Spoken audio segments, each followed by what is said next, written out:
Absolute DMR 760-BT. 7-inch touchscreen, single DIN. I was gonna go with a SoundStream double DIN, but I didn't really want to modify my dash a whole lot. It's a pretty decent head unit. I mean, it's not a lot of functionality to it.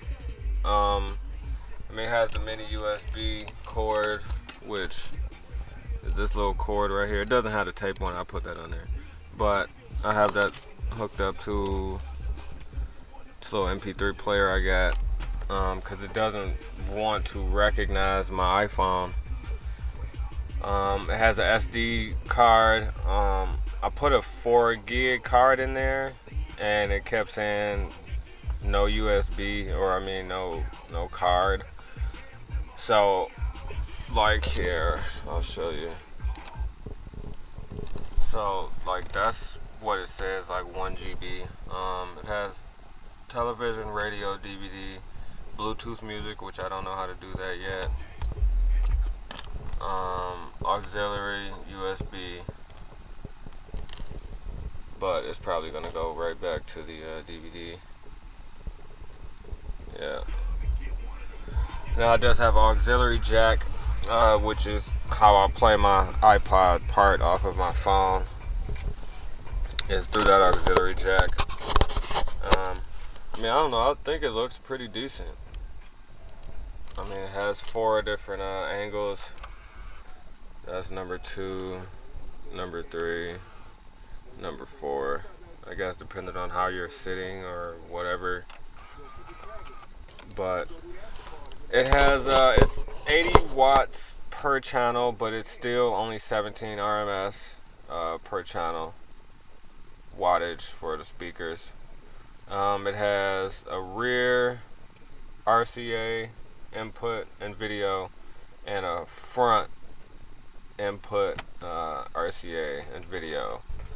And then it has like a subwoofer jack, which is only like 1 jack. I don't even know what that is. I'd have to figure that out. But I haven't really looked at the manual too much. I just kind of brought it in and hooked it up. But I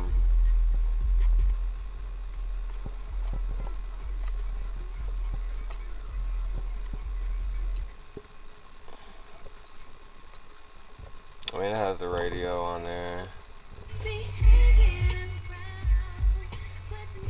Now, as of right now, I have my amp hooked up through the rear RCA jack.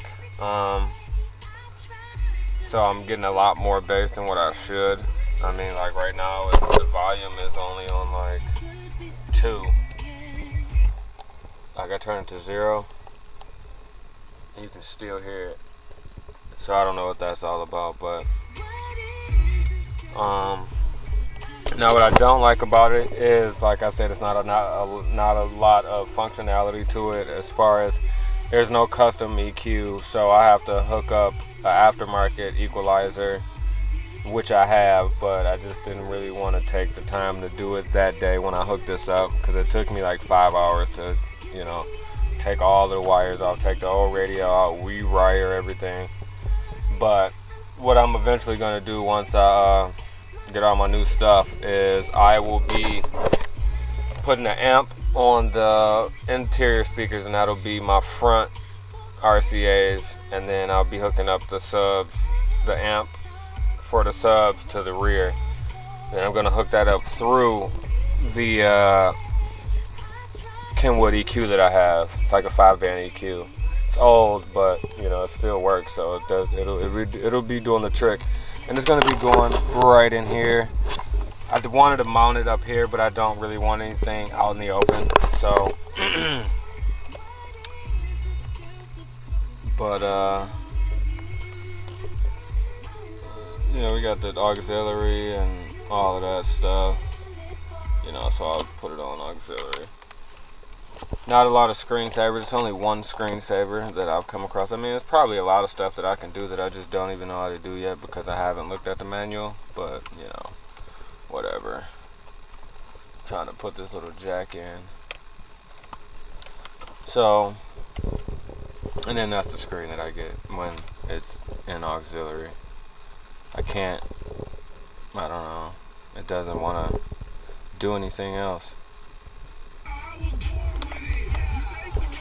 mean, I can do that and it'll take me to that, but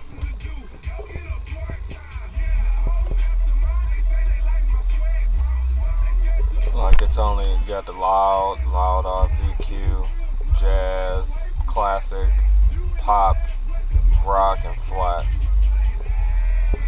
And then whenever I try to change anything, there's no like mid bass or anything like that. So, you know, all you really have is bass, treble, fade, and balance. So, you know, it's not a lot like the Kenwood that I had in here before. I mean, I was able to go in and do a high pass filter, low pass filter, mid range, high. You know, I was able to tweak a lot more things to make the sound a certain way. But I don't really have that advantage with this head unit as of right now because I, you know, haven't hooked up that aftermarket EQ. So just giving you guys a heads up, and I had to cut this. Like, where did that piece go? This is the piece that I ended up having to cut out of my dash trim to make that fit. So I mean, that's the only modification I really had to do. I just basically used the old harness that I had in the old radio and put that in there, which was hard at first. Then I don't know, I guess got irritated and started bending and almost breaking stuff. But I mean, it's alright. It's alright radio though. I like it.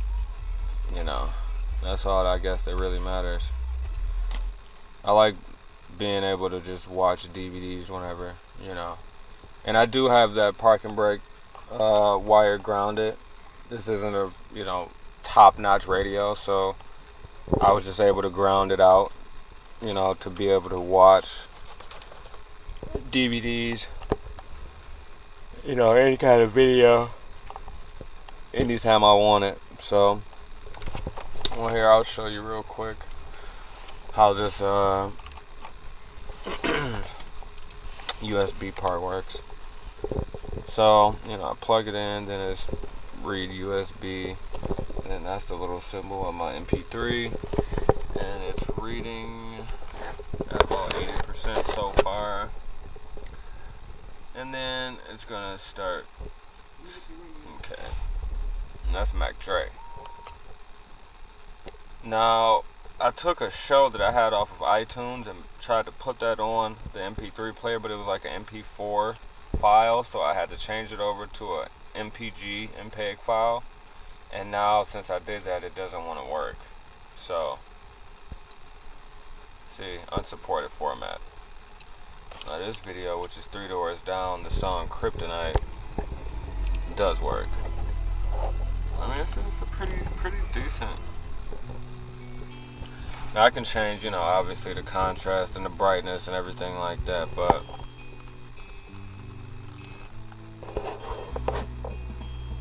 I mean, I don't know, I like it. It's pretty alright. Average person wouldn't expect a car that, you know, looks like mine to have a touchscreen in it. So, but yeah, that is what I have been up to. Waiting to see what I'm gonna do as far as the new system goes. I don't know, I gotta figure it out. Shouts out to my man 6Dogs1. Real cool guy, him and Safari Bass. I mean, there's a lot of other cool guys, but I've been talking to him a lot lately. So yeah, you guys already know the slogan, man. Live loud and remember, it's all for the love of bass.